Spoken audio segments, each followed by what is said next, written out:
A desperate cry for help from a 10-year-old boy with Down syndrome in Orange County, New York, who normally has trouble communicating. But today, his message is clear.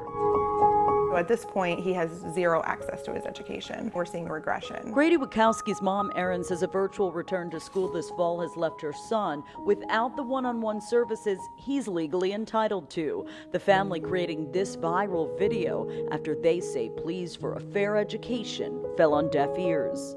I know that we are not the only ones. Love you. I love you. While other families across the tri-state try out a different approach, taking the fight to federal court.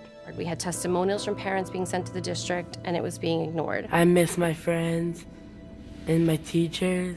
Before the pandemic, Dustin Tobacco's mom says her autistic teenage son was thriving at his Middletown, New Jersey school district. He was doing so well. He was playing football.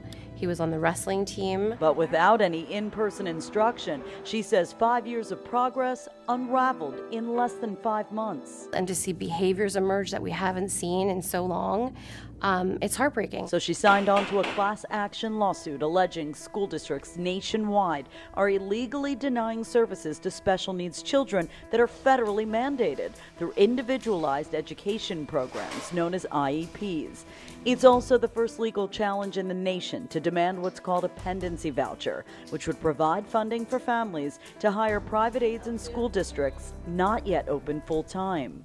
At first it was neglect, and then it was abandonment, and at this stage of the game, it's practically criminal. New York City Attorney Patrick Donahue, whose own daughter has a traumatic brain injury, says the suit began with a few families across New York and New Jersey. Somebody had to do something. But then, horror stories started pouring in from across the country. One parent who's a single mom who has 2 autistic children, she had to quit her job. It's pulled the scab back of what millions of families go through every year. I mean, it's insane that you have a federal law that's supposed to protect them, and they're basically ignoring the rights of these families. And now there are more than 500 plaintiffs from 35 states, including 214 from New York, 48 from New Jersey, and 18 from Connecticut. There is an overall opinion among a lot of people that they matter less. And I think that the pandemic and the closure shed the light on that. And I think it shed a light on a lot of discrimination and bigotry that exists in the educational systems. The Education Department in Connecticut responding, there has been no alleviation of IDEA requirements during the pandemic. However, there are inherent challenges that exist in the implementation and delivery of services within the context of public health mandates.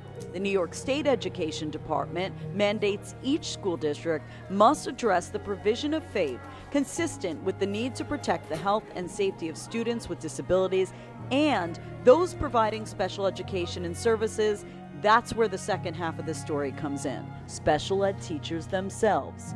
Privately, many of them have expressed concerns to us that the physical connection required during their sessions leaves them at risk.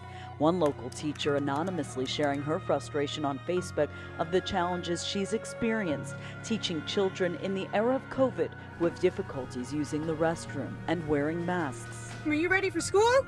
Yeah! Meanwhile, parents must balance the concern over the possibility of infection against the certainty children like Dustin and Grady are being left behind with every passing day. Tara Rosenblum, News 12.